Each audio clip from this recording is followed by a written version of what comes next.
Did you think you knew all of Elvis's work? Are you sure about that? Most fans can hum along to Hound Dog, Suspicious Minds, or Burning Love without missing a beat. But beyond these chart toppers and beloved classics lies a shadowy realm of Elvis Presley recordings that even dedicated fans might have missed. These songs don't typically appear on the greatest hits, compilations, or pop up in your Spotify recommendations. They represent the king at his most experimental, unguarded, or simply forgotten by the mainstream, tracks that fell through the cracks of his enormous catalog, but deserve their moment in the spotlight. Elvis recorded over 700 songs throughout his career, and while many became iconic hits, others remained hidden gems, obscured by time and overshadowed by more commercially successful releases. These lesser-known tracks reveal different facets of Presley's artistry and range, from gospel devotion to rock experimentation, from playful moments to deeply emotional performances. Today, we're diving into the vault to unearth 12 obscure Elvis songs that might just change how you view the king of rock and roll. These aren't the songs that made him famous, but they showcase his versatility, his passion, and sometimes his willingness to step outside his comfort zone. Get ready to discover the Elvis you didn't know existed. Number 12. Reconsider Baby. Ever wonder what Elvis would sound like if he went full blues? This track answers that question with a thunderous reply.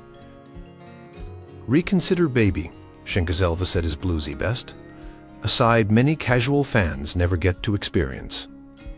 This 1960 recording from Elvis's Back, his first post-Army album, features the king covering Lowell Fulson's blues standard with an intensity that would make the genre's originators proud.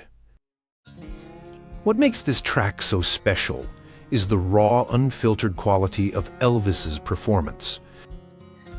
There's no polished production here, just Elvis belting it out with genuine feeling while saxophonist Boots Randolph wails alongside him. The song was recorded in RCA Studio B in Nashville during the early morning hours of April 4th, 1960. Elvis, recently returned from his military service in Germany, was eager to prove he hadn't lost his edge.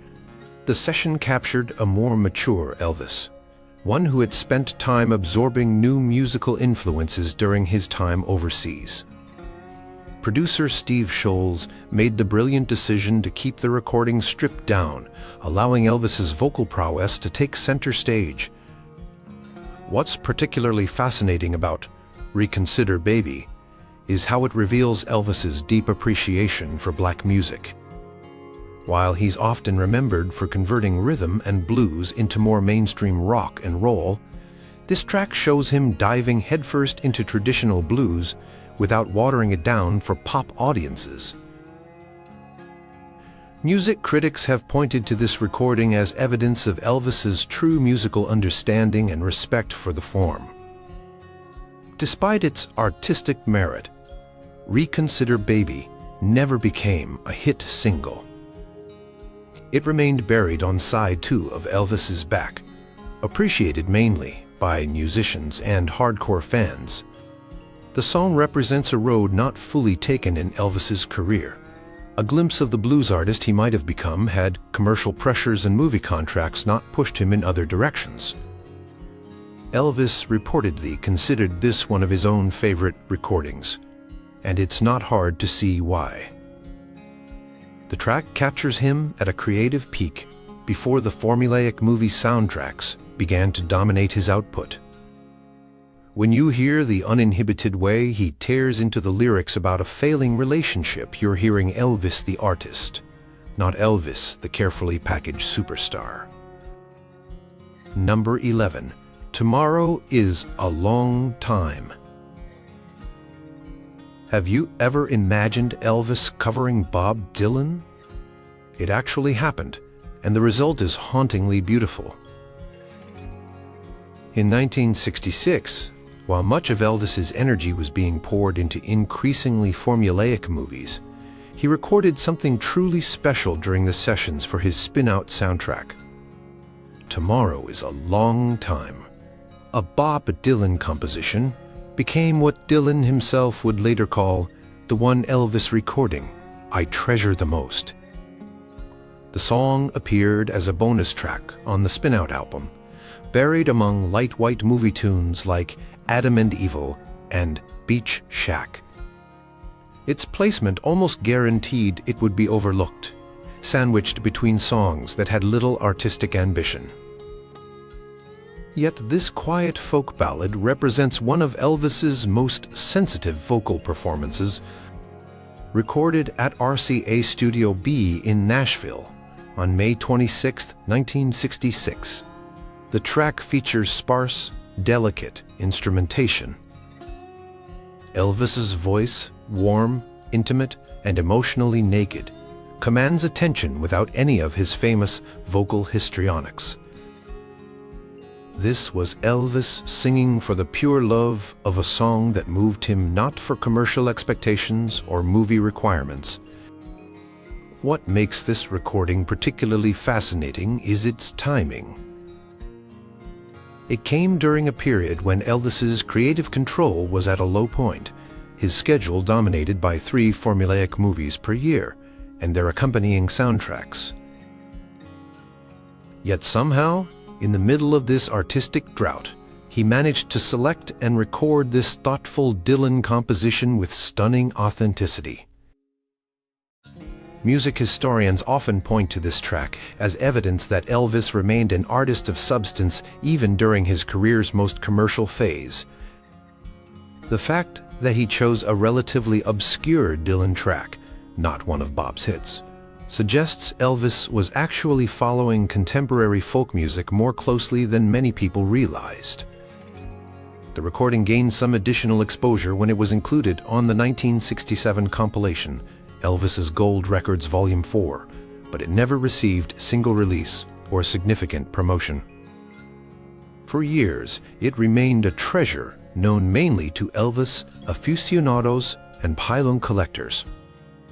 Even today, it's rarely mentioned in discussions about Elvis's greatest work, despite Dylan's high praise and the track's obvious quality. The gentle, melancholy mood of Tomorrow Is a Long Time reveals an Elvis that casual fans rarely get to experience, contemplative, subtle, and completely in service to the song rather than his own image. It stands as quiet testament to what Elvis might have accomplished had he been allowed more artistic freedom during the movie years. Number 10. Long Black Limousine. Did you know Elvis recorded a tragic ballad about fame's dark side just months after his triumphant 1968 comeback? The irony is chilling. Long Black Limousine tells the story of a young woman who leaves her hometown seeking fame and fortune, only to return home in a funeral procession. Recorded during the legendary American Sound Studio sessions in Memphis that produced In the Ghetto and Suspicious Minds, this powerful track never achieved the recognition of its more famous siblings from the same sessions. The haunting ballad was laid down on January 23, 1969. During what many music historians consider Elvis's creative renaissance. After years of movie soundtracks, the King was finally recording material worthy of his talents again. These Memphis sessions called for Elvis to stretch himself vocally and emotionally, resulting in some of the most committed performances of his career. What makes Long Black Limousine particularly poignant is how its narrative parallels aspects of Elvis's own journey and foreshadows his eventual fate. The song's protagonist achieves the fame she sought, but returns home in death, with the same people who once envied her success now watching her funeral procession. Given Elvis's own complicated relationship with fame and his eventual tragic end, the song carries an almost prophetic weight. Producer Chips Moman assembled some of Memphis's finest session musicians for these recordings, including the Memphis Boys rhythm section. The track features a gospel-tinged arrangement with mournful horns and reverent backing, vocals that perfectly complement the somber lyrics. Elvis delivers one of his most emotionally raw vocal performances, building from a restrained verse to a powerful, anguished chorus. Despite its artistic merit, Long Black Limousine was never released as a single. It appeared on the From Elvis in Memphis album, often overshadowed by the record's hit singles. Music critics who have revisited these sessions frequently cite this track as an example of Elvis's exceptional interpretive abilities during this creative resurgence. The song itself has an interesting history prior to Elvis's version. Originally written by Vern Stovall and Bobby George, it was recorded by country artists like Stonewall Jackson and Glen Campbell before Elvis took it on. However, Elvis's version transformed the country narrative into something more universal and personally resonant. For those looking to understand the full range of Elvis's artistry beyond his biggest hits, Long Black Limousine offers a window into his ability to inhabit a song's emotional landscape completely. The performance shows an Elvis fully engaged with the material, bringing life experience and genuine feeling to every line about success, death, and the hollow promises of fame. Number 9. If I Can Dream. Have you ever heard the song that marked Elvis's true comeback? Forget suspicious minds for a moment. If I Can Dream might not qualify as truly obscure for serious Elvis fans, but it's certainly overlooked compared to his biggest hits, and the story behind it reveals a depth to Elvis that casual listeners might miss. Recorded in June 1968 for the closing segment of his legendary '68 comeback special, this powerful anthem emerged during one of America's most turbulent years, 2 months after Martin Luther King Jr.'s assassination. What makes this song remarkable is that it represented a rare moment of artistic control for Elvis. When producer Steve Binder suggested closing the television special with a message song instead of a Christmas number, as Colonel Parker had insisted, Elvis embraced the idea with passion. Walter Earl Brown wrote, "If I Can Dream," specifically for Elvis, incorporating phrases from Dr. King's speeches and conveying a message of hope and unity that clearly resonated with Presley. The recording session itself has become legendary. Elvis recorded the song at Western Recorders in Hollywood after midnight on June 23, 1968. According to those present, Elvis was emotionally invested in the performance to an unusual degree. After the first take, he asked to do it again, and then again, highly unusual for a singer who typically preferred first takes. He ultimately recorded the song more than 30 times, determined to get the perfect performance that matched the intensity of his feelings about the message.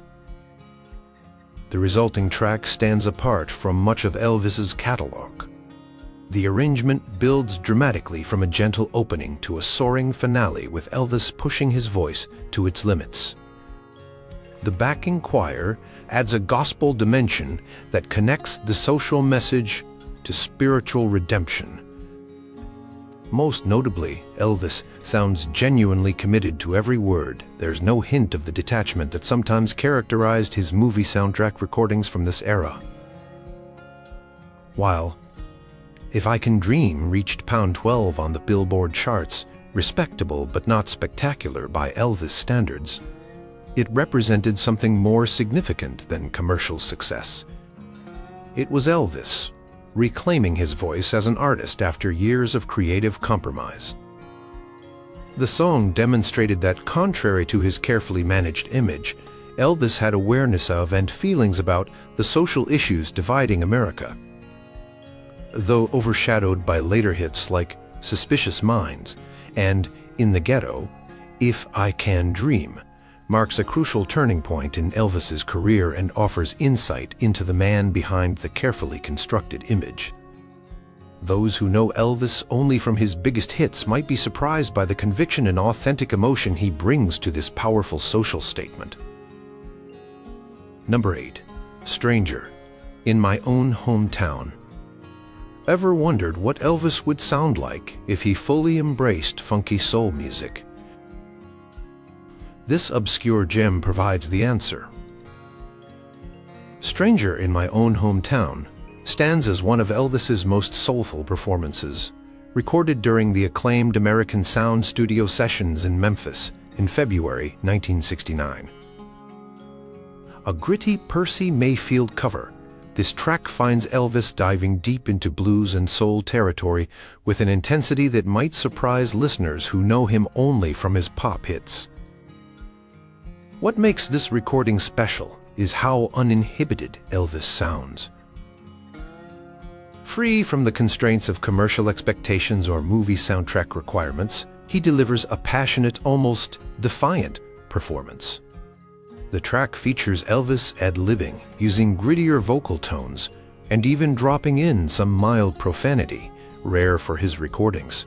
All signs of an artist, fully in the moment, rather than carefully packaging himself for mass consumption. The backing band, featuring the legendary Memphis Boys session musicians, provides a tight, funky foundation that allows Elvis to explore his R&B influences more authentically than he typically could. Guitarist Reggie Young's sharp, stinging licks perfectly complement Elvis's raw vocal, while the horn section punctuates the arrangement with soulful blasts. Lyrically, the song resonated with Elvis's personal experience in profound ways. The narrative of returning to your hometown to find yourself now treated as an outsider mirrored aspects of Elvis's complicated relationship with Memphis. Despite being the city's most famous son, his extreme fame and wealth had inevitably created distance between him and his roots. When Elvis sings, "Things have changed in my hometown," you can hear genuine feeling in his delivery.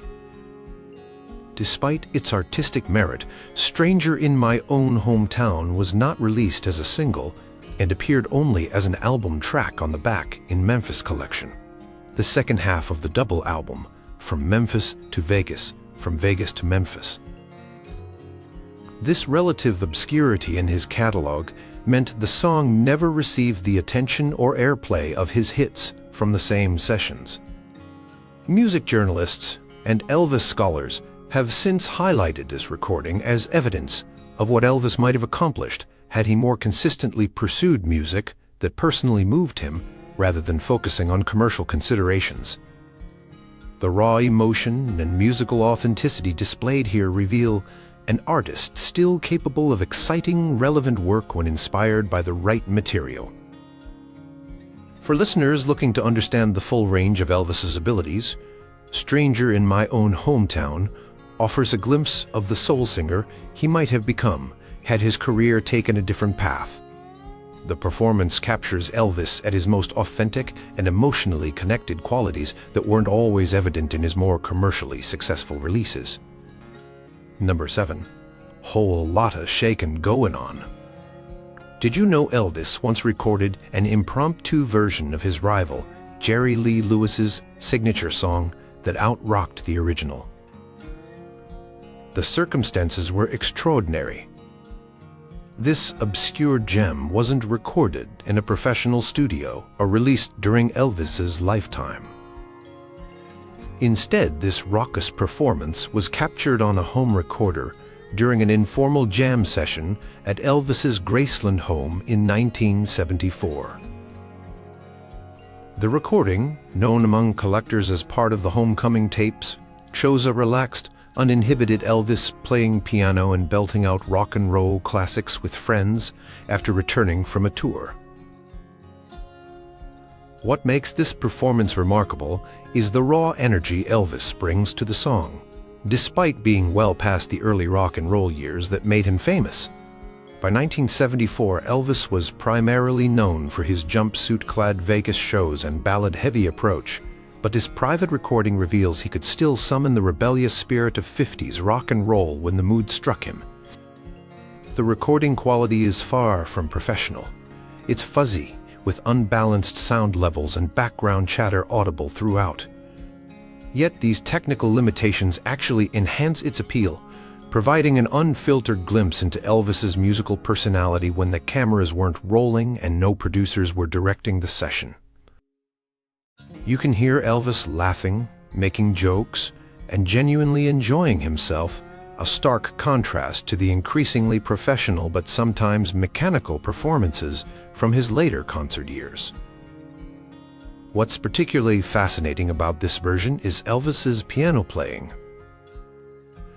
Though he rarely played piano in public performances, preferring to focus on his frontman persona, Elvis was actually a capable pianist who loved to play during private moments. His aggressive, pounding style on this recording channels the spirit of Jerry Lee Lewis himself, an ironic twist given the professional rivalry that existed between the two Sun Records artists in the 1950s.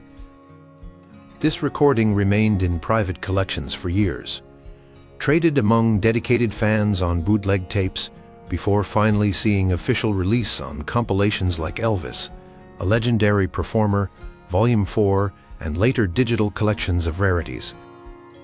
Even today, it rarely appears on streaming platform Mains or Elvis Essentials collections. For music historians, this track provides valuable insight into Elvis's musical tastes and abilities outside the commercial constraints of his career. While his official releases from this period focused increasingly on contemporary pop ballads and country-tinged material, this spontaneous performance demonstrates that the fundamental rock and roll energy that made him famous still burned within him when he was making music purely for pleasure. The enthusiastic whoops and hollers Elvis lets out during the performance, along with his off-the-cuff commentary, reveal a side of his personality that his increasingly managed public image rarely allowed audiences to see. The music lover who still got a genuine thrill from the primal energy of early rock and roll, even after nearly 2 decades of fame. Number 6. Power of My Love. What happens when Elvis decides to get downright dangerous? This sexually charged blues groover shows his darker side. Power of My Love stands as one of Elvis's most aggressive and overtly sexual recordings, yet it remains relatively unknown to casual fans. Recorded during the landmark American Sound studio sessions in Memphis in January 1969, this blues-drenched track features Elvis at his most commanding and confident. The song's grinding, deliberate tempo and minor key arrangement create an atmosphere of brooding intensity that few Elvis recordings match. Producer Chips Moman and the Memphis Boys provide a tight, sparse backdrop that allows Elvis's vocal to dominate the soundscape. The stark contrast between this sound and the polished Nashville productions or lightweight movie songs that preceded it reveals an artist rediscovering his edge. Lyrically, Power of My Love is among Elvis's most explicitly seductive songs. With lines like, "I got strength of the mighty oak and the power of a hurricane," and "You better surrender to the feeling, baby, 'cause I'm the master of your heart," Elvis projects a masculine confidence that borders on predatory. While such overt sexuality might seem tame by today's standards, it represented a significant departure from the increasingly sin-ID'd image Elvis had cultivated through his 1960s film career. What makes this recording particularly compelling is Elvis's vocal approach. He uses the full range of his instrument, from deep guttural growls to falsetto punctuations, creating a performance that feels both calculated and primal. The slight echo effect applied to his voice enhances the hypnotic quality of the track, making it feel like Elvis is stalking through the speakers directly into the listener's space. Despite its artistic merits, Power of My Love was relegated to album track status, appearing on the influential From Elvis in Memphis album, but never receiving single release. In the decades since, music critics revisiting this period of Elvis's career have frequently cited this song as evidence of his artistic revival. Though it remains overshadowed by the hit singles from the same sessions, the song also shanks Elvis's ability to convey menace and danger, qualities that were central to his early appeal but had been gradually diluted through his movie years. Power of My Love serves as a reminder that the Elvis who shocked 1950s America with his sexual energy hadn't completely disappeared beneath the family-friendly veneer of his Hollywood period. For listeners interested in exploring beyond Elvis's familiar hits, Power of My Love offers a glimpse into a darker, more complex artist than his mainstream image often suggested. The performance captures Elvis reconnecting with the rebellious spirit that made him revolutionary in the first place, proving he could still challenge audiences when given material worthy of his talents. Number 5. I'll Be There. Can 4 simple words become heartbreakingly profound? They can when Elvis sings them in this overlooked masterpiece. I'll Be There represents one of Elvis' most emotionally affecting vocal performances, yet it remains largely unknown compared to his signature hits. Recorded during the acclaimed Nashville sessions in June 1971 that produced the Elvis Country album, this gentle promise of fidelity shunks Elvis at his most vulnerable and sincere. What makes this recording special is its restraint. Rather than relying on dramatic vocal flourishes or production tricks, Elvis delivers a measured, intimate performance that draws its power from genuine feeling rather than technical displays. The simple pledge of the chorus, I'll Be There, gains emotional weight through Elvis's careful, nuanced delivery, making what could have been a straightforward love song into something approaching a sacred vow. The production by Felton Jarvis complements this approach perfectly. The arrangement builds gradually, starting with just guitar and subtle bass, before adding strings and backing vocals that swell around Elvis's voice without overpowering it. Session guitarist James Burton provides tasteful melodic fills that enhance the emotional content without calling attention to themselves. Biographically, the song takes on additional resonance when considered in the context of Elvis's personal life at the time. Recorded during a period when his marriage to Priscilla was beginning to show serious strain, they would separate the following year. There's a poignancy to Elvis's commitment to being there when the world's insincere and when troubles are near. Whether consciously or not, he may have been addressing his own relationship challenges through this material. Despite its quality, I'll Be There was never released as a single and appeared as just another track on the Elvis Country album.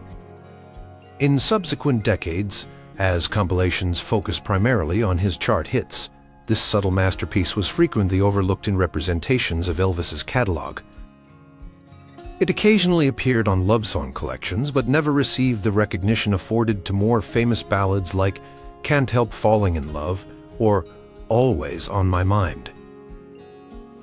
For listeners looking to understand Elvis's remarkable interpretive abilities, I'll Be There offers a masterclass in emotional restraint and authentic delivery. The performance demonstrates that Elvis didn't need to rely on his famous vocal pyrotechnics to create deeply moving music. Sometimes his most powerful moments came through simplicity and sincerity. Music critics revisiting Elvis's 1970s work have occasionally highlighted this track as an example of his continued artistic vitality during a period often oversimplified as his decline. The recording shows that, even as Elvis's personal problems mounted and his health began to deteriorate, he remained capable of performances of genuine beauty and emotional truth when given appropriate material.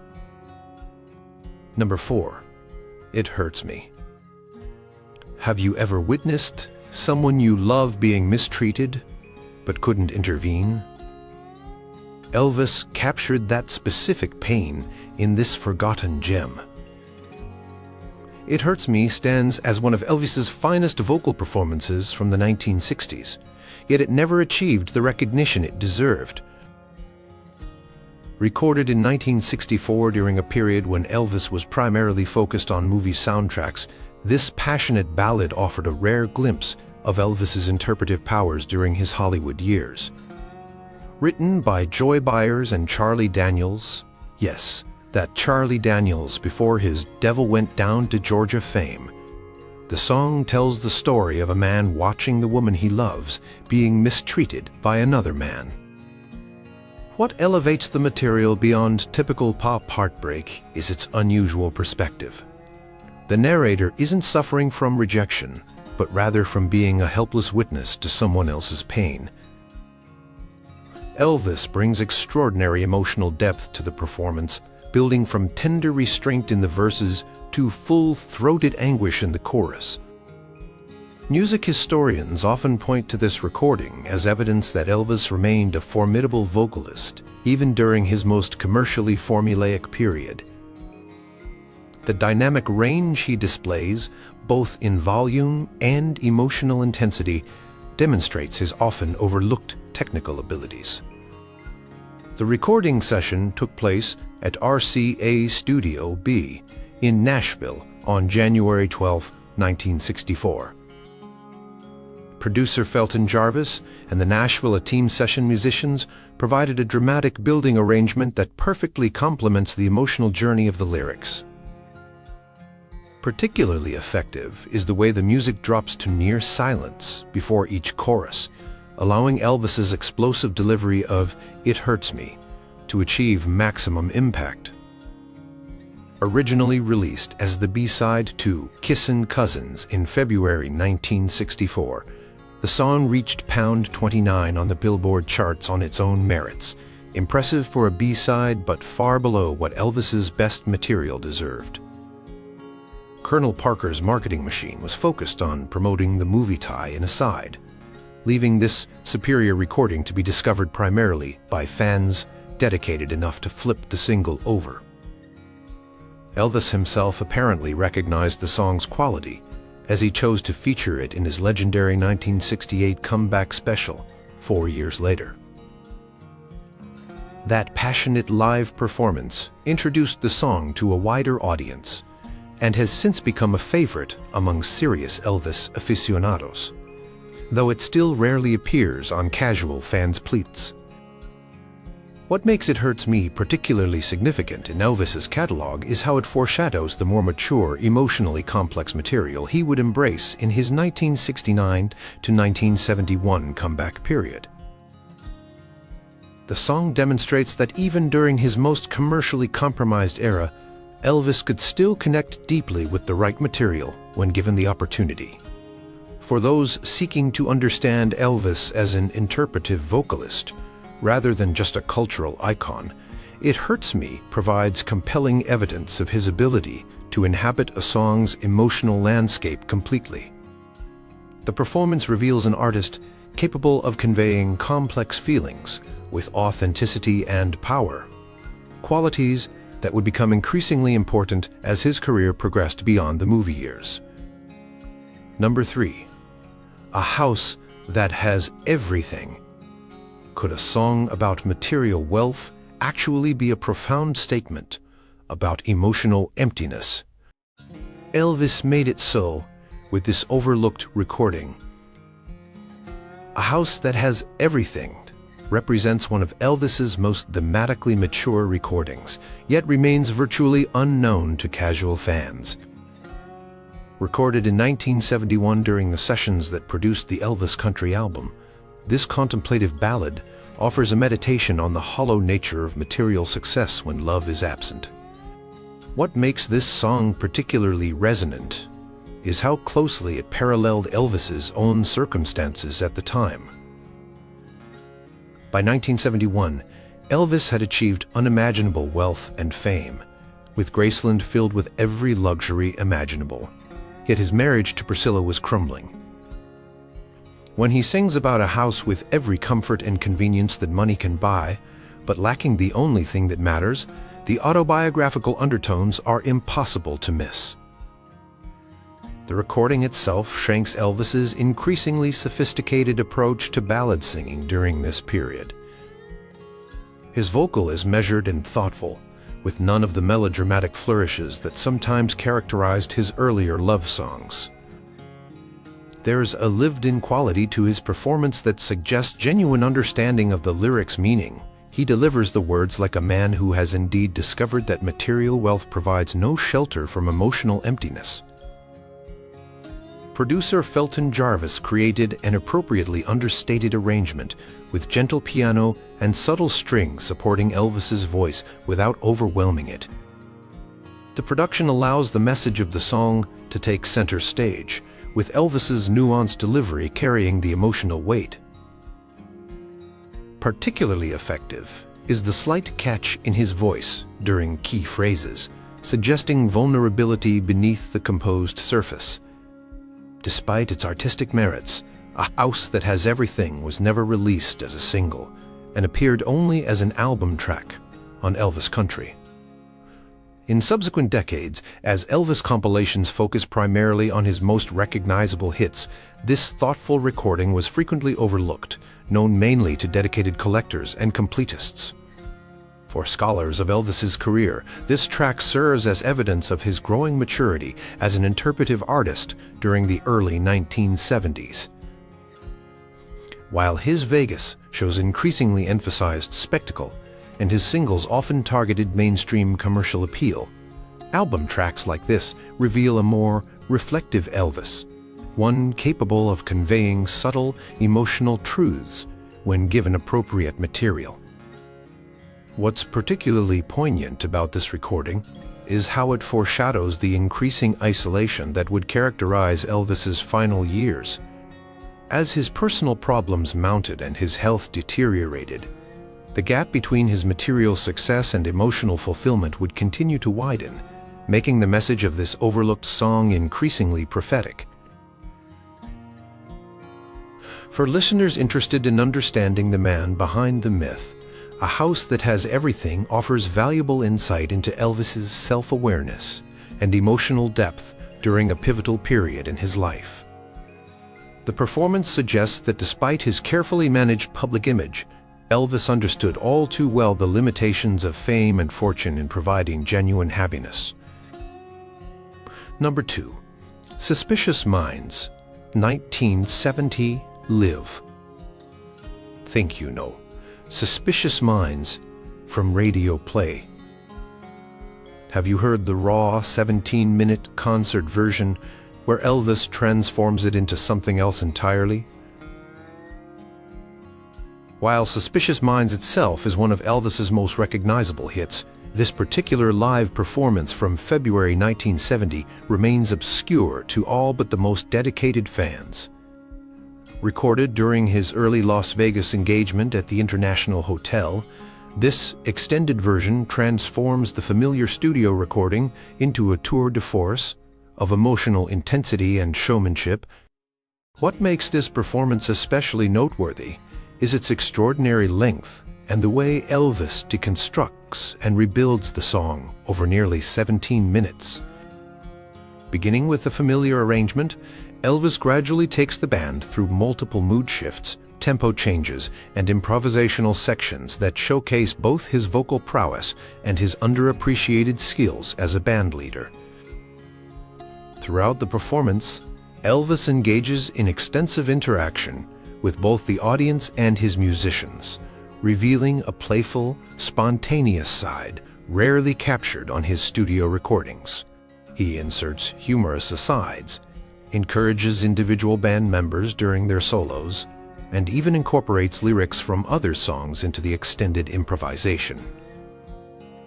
This organic approach stands in stark contrast to the increasingly regimented nature of his later Vegas shows. The recording captures Elvis at a pivotal moment in his career renaissance. Having triumphantly returned to live performing just months earlier after his 1968 television special, he was still exploring the possibilities of his new concert format. The energy and enthusiasm in his performance reveal an artist rediscovering the joy of direct connection with an audience after years of movie work and studio isolation.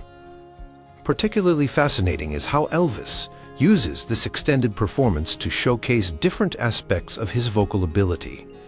He moves from full-throated rock power to tender falsetto, from gospel-inflected emotional pleading to almost conversational asides. At various points, he demonstrates his oft-overlooked ability to manipulate timing and phrasing, playing with the rhythm of the lyrics to create dramatic tension. This version remained unreleased for decades, circulating only among collectors on bootleg recordings.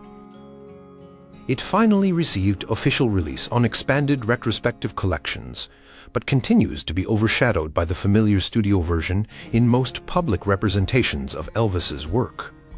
For music historians, this performance provides valuable insight into Elvis's abilities as a live performer during his comeback period. The recording demonstrates that beyond his carefully crafted image and hit records, Elvis possessed formidable musical instincts and the ability to lead a band through complex improvisational territory, skills rarely acknowledged in popular discussions of his legacy. This obscure 17-minute journey through suspicious minds reveals dimensions of Elvis's artistry that casual fans might never encounter. It stands as testament to his capabilities as a complete musical performer, rather than simply a hit-making vocalist or cultural phenomenon. Number 1. I'm Leavin'. Have you ever heard Elvis sound like he's singing directly into your ear? This forgotten masterpiece captures his most intimate performance ever recorded. I'm Leavin' stands as perhaps the most unusual and introspective single of Elvis's later career, yet it remains virtually unknown to casual fans. Released in 1971 during a period when Elvis was exploring more contemporary sounds, this haunting folk-influenced ballad shanks a vulnerable, intimate vocal style, rarely heard in his more famous recordings. What makes this track immediately striking is its production approach. Rather than the grand orchestral arrangements that characterized many of Elvis's ballads, I'm Leavin' features a sparse atmospheric backing that places his voice front and center. Elvis sings much of the song in a breathy near whisper, creating an almost confessional quality that draws listeners into the emotional landscape of the lyrics. The song itself, written by Michael Jarrett and Sonny Charles, offers a poetic meditation on the end of a relationship. With imagery about raindrops of love and references to the changing seasons, the lyrics employ a more metaphorical approach than typical pop songs of the era. Elvis embraced this complexity, delivering a nuanced performance that captures both the resignation and wistfulness of a necessary farewell. Recorded at RCA's Studio B in Nashville on March 15, 1971, the session found Elvis willing to experiment with his vocal approach. Producer Felton Jarvis later recalled that Elvis was particularly invested in this recording, working through multiple takes to achieve the intimate quality he desired. This dedication shows in the final product, which stands apart from the increasingly formulaic approach that sometimes characterized his 1970s output. Despite Elvis's enthusiasm for the record and its artistic merits, I'm Leavin' peaked at a disappointing pound 36 on the Billboard charts when released in June 1971. Radio programmers expecting more conventional fare from the King were unsure how to position this ethereal, introspective record alongside his better-known material. In the decades since I'm Leavin' has remained in relative obscurity, rarely included on Elvis compilations that favor his bigger hits or more recognizable sound. Even many dedicated Elvis fans remain unaware of this recording, which represents one of his most artistic and forward-looking efforts from the 1970s. Music critics who have rediscovered the track often point to it as evidence of Elvis's continued willingness to push his artistic boundaries well into the 1970s. The recording demonstrates that despite his increasingly commercial image during this period, Elvis remained capable of genuine artistic risk-taking when inspired by the right material. For listeners seeking to understand the full range of Elvis's artistry, I'm Leavin' offers a glimpse into a road not taken, a more introspective, contemporary direction that might have defined his later career had commercial pressures and health issues not intervened. The performance captures an artist still capable of growth and evolution, qualities not always associated with the later years of his career. Have you really discovered everything the King has to offer? What treasures might still be hiding in Elvis's vast catalog, waiting for your ears to find them?